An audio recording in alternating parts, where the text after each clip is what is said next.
Welcome to Anime in a Nutshell.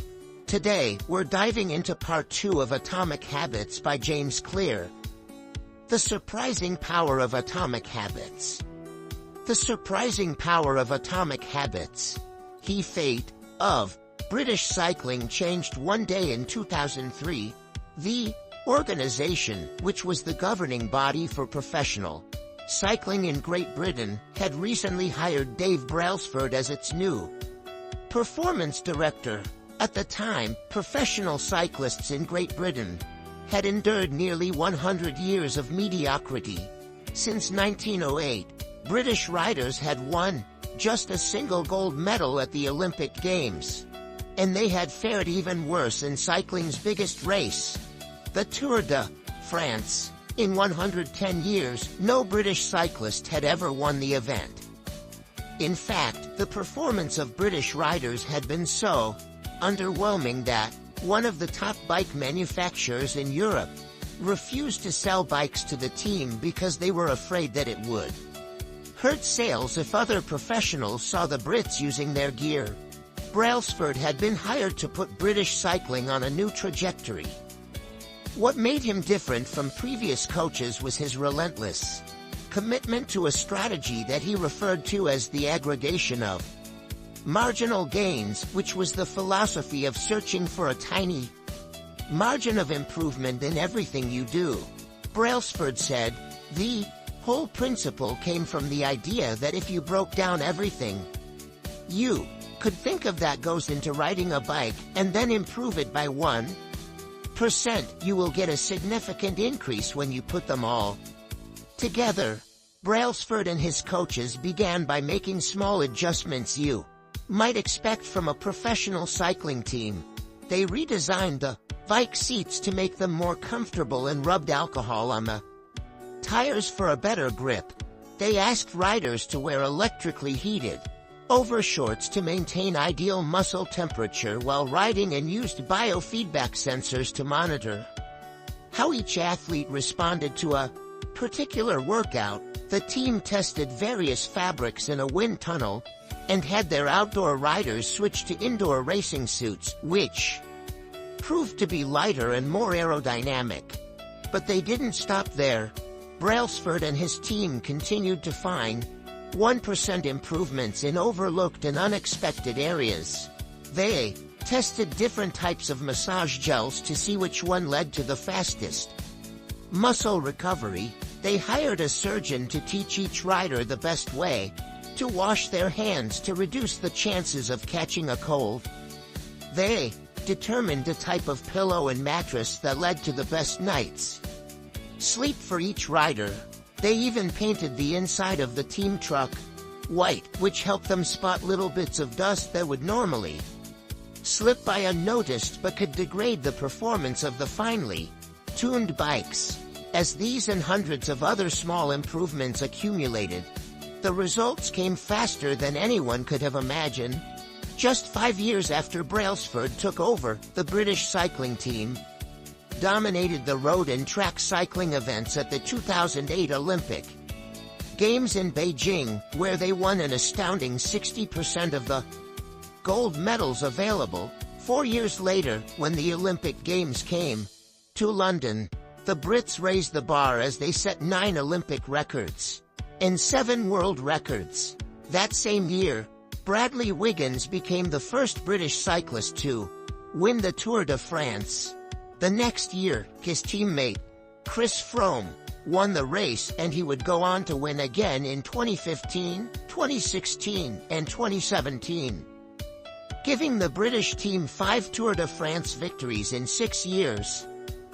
During the 10-year span from 2007 to 2017, British cyclists won 178 world championships and 66 Olympic or Paralympic gold medals and captured 5 Tour de France victories in what is widely regarded as the most successful run in cycling history. How does this happen? How does a team of previously ordinary athletes transform into world champions with tiny changes that, at first glance, would seem to make a modest difference at best?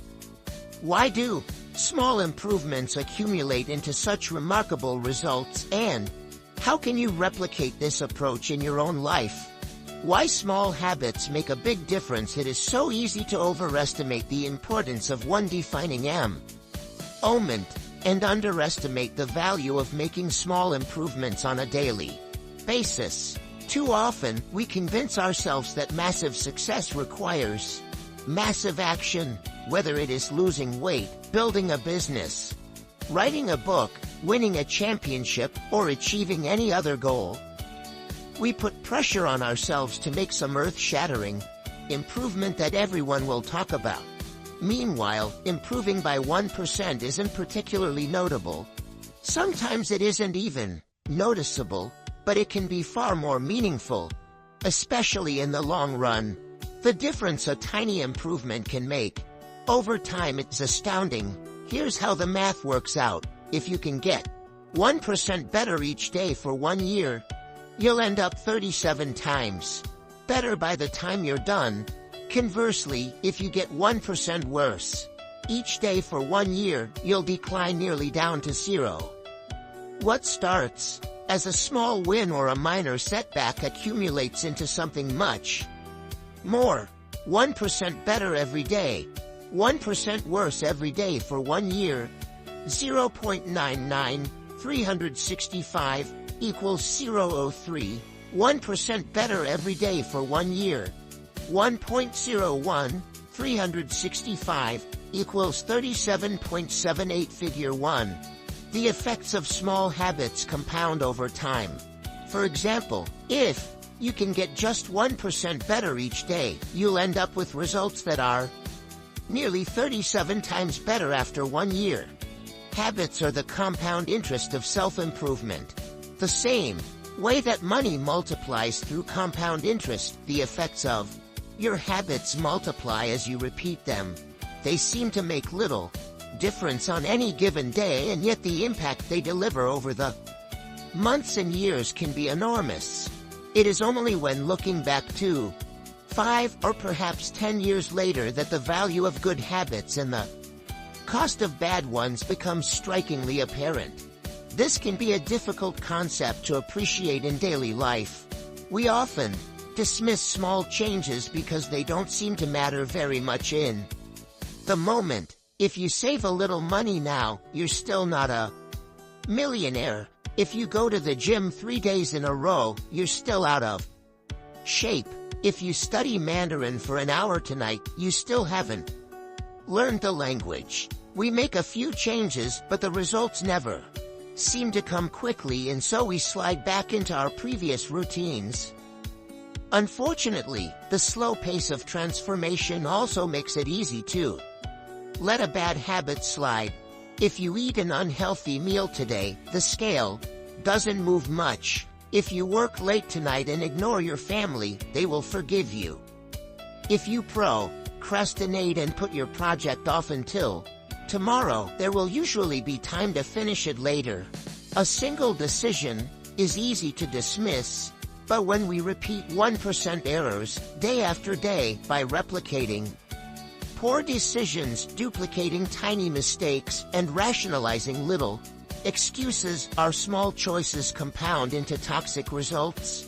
It's the accumulation of many missteps, a 1% decline here and there, that eventually leads to a problem. The impact created by a change in your habits is similar to the effect of shifting the route of an airplane by just a few degrees. Imagine you are flying from Los Angeles to New York City. If a pilot leaving from LAX adjusts the heading just 3.5 degrees south, you will land in Washington, D.C. instead of New York. Such a small change is barely noticeable at takeoff. The nose of the airplane moves just a few feet. But when magnified across the entire United States, you end up hundreds of miles apart. Similarly, a slight change in your daily habits can guide your life to a very different destination. Making a choice that is 1% better or 1% worse seems insignificant in the moment, but over the span of moments that make up a lifetime, these choices determine the difference between who you are and who you could be. Success is the product of daily habits, not once-in-a-lifetime transformations.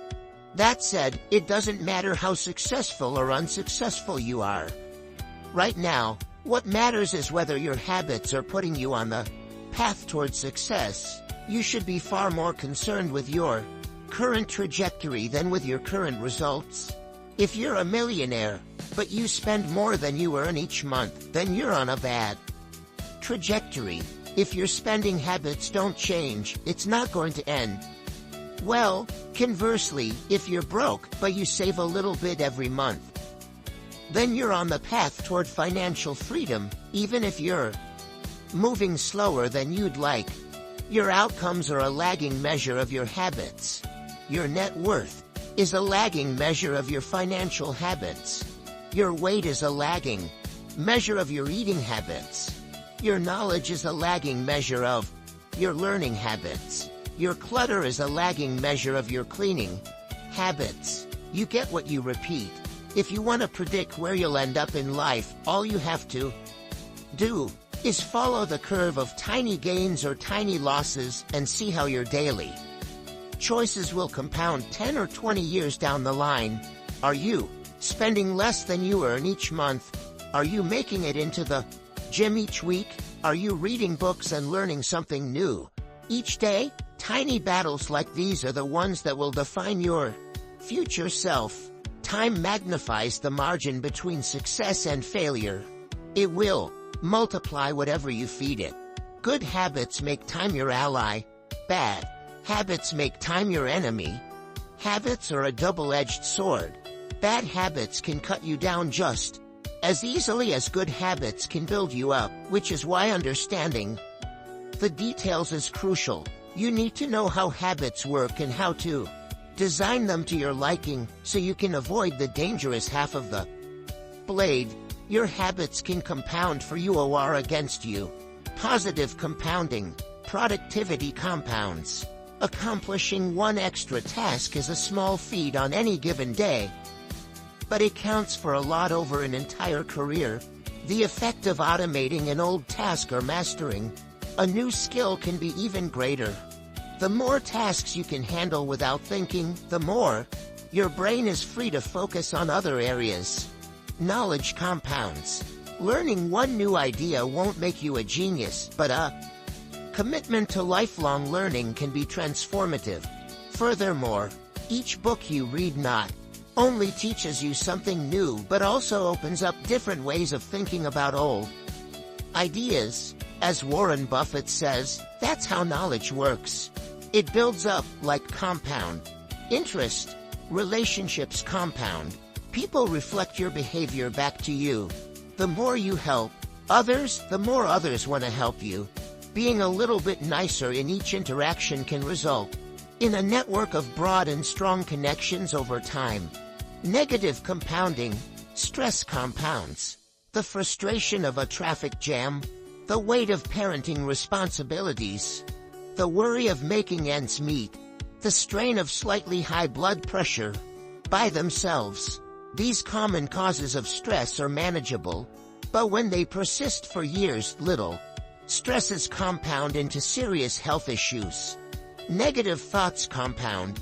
The more you think of yourself as worthless, stupid, or ugly, the more you condition yourself to interpret life that way. You get trapped in a thought loop. The same is true for how you think about others.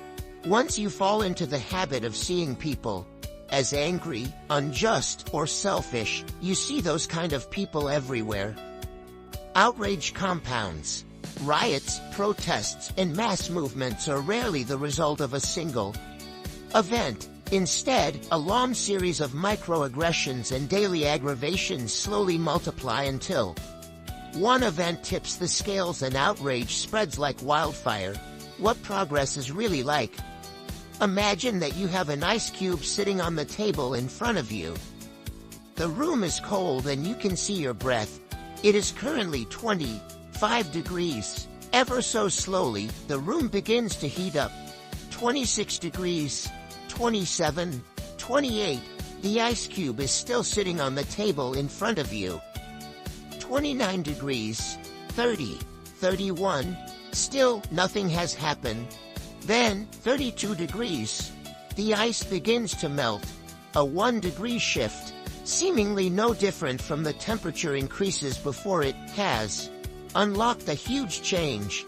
Breakthrough moments are often the result of many previous actions which build up the potential required to unleash a major change. This pattern shows up everywhere. Cancer spends 80% of its life undetectable, then takes over the body in months. Bamboo can barely be seen for the first 5 years as it builds extensive root systems underground before exploding 90 feet into the air within 6 weeks. Similarly, habits often appear to make no difference until you cross a critical threshold and unlock a new level of performance. In the early and middle stages of any quest, there is often a valley of disappointment. You expect to make progress in a linear fashion, and it's frustrating how ineffective changes can seem during the first days, weeks, and even months. It doesn't feel like you are going anywhere. It's a hallmark of any compounding process. The most powerful outcomes are delayed. This is one of the core reasons why it is so hard to build habits that last. People make a few small changes, fail to see a tangible result, and decide to stop. You think, I've been running every day for a month, so why can't I see any change in my body? Once this kind of thinking takes over, it's easy to let good habits fall by the wayside. But in order to make a meaningful difference, habits need to persist long enough to break through this plateau, what I call the plateau of latent potential. If you find yourself struggling to build a good habit or break a bad one, it is not because you have lost your ability to improve. It is often because you have not yet crossed the plateau of latent potential. Complaining about not achieving success despite working hard is like complaining about an ice cube not melting when you heated it from 25 to 31 degrees. Your work was not wasted, it is just being stored. All the action happens at 32 degrees. When you finally break through the plateau of latent potential, people will call it an overnight success. The outside world only sees the most dramatic event rather than all that preceded it. But you know that it's the work you did long ago, when it seemed that you weren't making any progress, that makes the jump today possible. It is the human equivalent of geological pressure. Two tectonic plates can grind against one another for millions of years, the tension slowly building all the while. Then, one day, they rub each other once again, in the same fashion they have for ages, but this time the tension is too great. An earthquake erupts. Change can take years before it happens all at once. Mastery requires patience. The San Antonio Spurs, one of the most successful teams in NBA history, have a quote from social reformer Jacob Riis hanging in their locker room: "When nothing seems to help, I go and look at a stonecutter hammering away at his rock, perhaps 100 times without as much as a crack showing in it. Yet at the 101st blow it will split in two, and I know it was not that last blow that did it, but all that had gone before." The plateau of latent potential. Figure 2. We often expect progress to be linear. At the very least, we hope it will come quickly. In reality, the results of our efforts are often delayed. It is not until months or years later that we realize the true value of the previous work we have done. This can result in a valley of disappointment, where people feel discouraged after putting in weeks or months of hard work without experiencing any results. However, this work was not wasted. It was simply being stored. It is not until much later that the full value of previous efforts is revealed. All big things come from small beginnings. The seed of every habit is the single, tiny decision. But as that decision is repeated, a habit sprouts and grows stronger. Roots entrench themselves and branches grow. The task of breaking a bad habit is like uprooting a powerful oak within us, and the task of building a good habit is like cultivating a delicate flower one day at a time. But what determines whether we stick with a habit long enough to survive the plateau of latent potential and break through to the other side? What is it that causes some people to slide into unwanted habits and enables others to enjoy the compounding effects of good ones? Forget about goals, focus on systems instead. Prevailing wisdom claims that the best way to achieve what we want in life, getting into better shape, building a successful business, relaxing more and worrying less, spending more time with friends and family, is to set specific, actionable goals. For many years, this was how I approached my habits too. Each one was a goal to be reached. I set goals for the grades I wanted to get in school, for the weights I wanted to lift in the gym, for the profits I wanted to earn in business. I succeeded at a few, but I failed at a lot of them. Eventually, I began to realize that my results had very little to do with the goals I set and nearly everything to do with the systems I followed. What's the difference between systems and goals? It's a distinction I first learned from Scott Adams, the cartoonist behind the Dilbert comic. Goals are about the results you want to achieve. Systems are about the processes that lead to those results. If you're a coach, your goal might be to win a championship. Your system is the way you recruit players, manage your assistant, coaches, and conduct practice. If you're an entrepreneur, your goal might be to build $1 million business. Your system is how you test product ideas, hire employees, and run marketing campaigns. If you're a musician, your goal might be to play a new piece. Your system is how often you practice, how you break down and tackle difficult measures, and your method for receiving feedback from your instructor. Now for the interesting question: if you completely ignored your goals and focused only on your system, would you still succeed? For example, if you were a basketball coach and you ignored your goal to win a championship and focused only on what your team does at practice each day, would you still get results? I think you would. The goal in any sport is to finish with the best score, but it would be ridiculous to spend the whole game staring at the scoreboard. The only way to actually win is to get better each day. In the words of three-time Super Bowl winner Bill Walsh, the score takes care of itself. The same is true for other areas of life. If you want better results, then forget about setting goals. Focus on your system instead. What do I mean by this? Are goals completely useless? Of course not. Goals are good for setting a direction, but systems are best for making progress. A handful of problems arise when you spend too much time thinking about your goals and not enough time designing your systems. Problem number 1. Winners and losers have the same goals. Goal setting suffers from a serious case of survivorship bias. We concentrate on the people who end up winning, the survivors, and mistakenly assume that ambitious goals led to their success while overlooking all of the people who had the same objective but didn't succeed. Every Olympian wants to win a gold medal.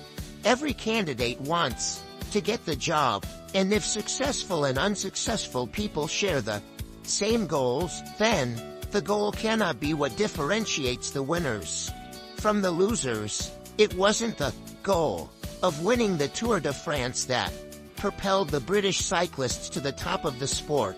Presumably, they had wanted to win the race every year before, just like every other professional team. The goal had always been there. It was only when they implemented a system of continuous small improvements that they achieved a different outcome. Problem number 2. Achieving a goal is only a momentary change. Imagine you have a messy room and you set a goal to clean it.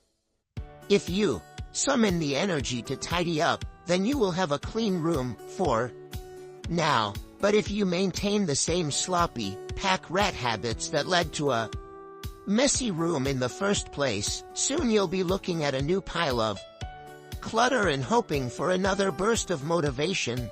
You're left chasing the same outcome because you never changed the system behind it. You treated a symptom without addressing the cause. Achieving a goal only changes your life for the moment. That's the counterintuitive thing about improvement. We think we need to change our results, but the results are not the problem. What we really need to change are the systems that cause those results. When you solve problems at the results level, you only solve them temporarily. In order to improve for good, you need to solve problems at the systems level. Fix the inputs and the outputs will fix themselves. Problem number 3, goals restrict your happiness. The implicit assumption behind any goal is this: once I reach my goal, then I'll be happy. The problem with a goals first mentality is that you're continually putting happiness off until the next milestone. I've slipped into this trap so many times I've lost count. For years, happiness was always something for my future self to enjoy. I promised myself that once I gained 20 pounds of muscle or after my business was featured in the New York Times, then I could finally relax. Furthermore, goals create an either-or conflict. Either you achieve your goal and are successful, or you fail and you are a disappointment. You mentally box yourself into a narrow version of happiness. This is misguided. It is unlikely that your actual path through life will match the exact journey you had in mind when you set out. It makes no sense to restrict your satisfaction to one scenario when there are many paths to success. A systems-first mentality provides the antidote. When you fall in love with the process rather than the product, you don't have to wait to give yourself permission to be happy. You can be satisfied anytime your system is running, and a system can be successful in many different forms, not just the one you first envision. Problem number 4. Goals are at odds with long-term progress. Finally, a goal-oriented mindset can create a yo-yo effect. Many runners work hard for months, but as soon as they cross the finish line, they stop training. The race is no longer there to motivate them. When all of your hard work is focused on a particular goal, what is left to push you forward after you achieve it? This is why many people find themselves reverting to their old habits after accomplishing a goal. The purpose of setting goals is to win the game. The purpose of building systems is to continue playing the game. True long-term thinking is goal-less thinking. It's not about any single accomplishment. It is about the cycle of endless refinement and continuous improvement. Ultimately, it is your commitment to the process that will determine your progress. A system of atomic habits. If you're having trouble changing your habits, the problem isn't you. The problem is your system. Bad habits repeat themselves again and again, not because you don't want to change, but because you have the wrong system for change. You do not rise to the level of your goals. You fall to the level of your systems. Focusing on the overall system, rather than a single goal, is one of the core themes of this book. It is also one of the deeper meanings behind the word atomic. By now, you've probably realized that an atomic habit refers to a tiny change, a marginal gain, a 1% improvement. But atomic habits are not just any old habits, however small. They are little habits that are part of a larger system. Just as atoms are the building blocks of molecules, atomic habits are the building blocks of remarkable results. Habits are like the atoms of our lives. Each one is a fundamental unit that contributes to your overall improvement. At first, these tiny Routines seem insignificant, but soon they build on each other and fuel bigger wins that multiply to a degree that far outweighs the cost of their initial investment. They are both small and mighty. This is the meaning of the phrase, atomic habits, a regular practice or routine that is not only small and easy to do, but also the source of incredible power, a component of the system of compound growth. Chapter summary. Habits are the compound interest of self-improvement. Getting 1% better every day counts for a lot in the long run.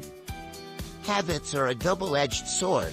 They can work for you or against you, which is why understanding the details is essential. Small changes often appear to make no difference until you cross a critical threshold. The most powerful outcomes of any compounding process are delayed. You need to be patient. An atomic habit is a little habit that is part of a larger system. Just as atoms are the building blocks of molecules, atomic habits are the building blocks of remarkable results. If you want better results, then forget about setting goals. Focus on your system instead. You do not rise to the level of your goals.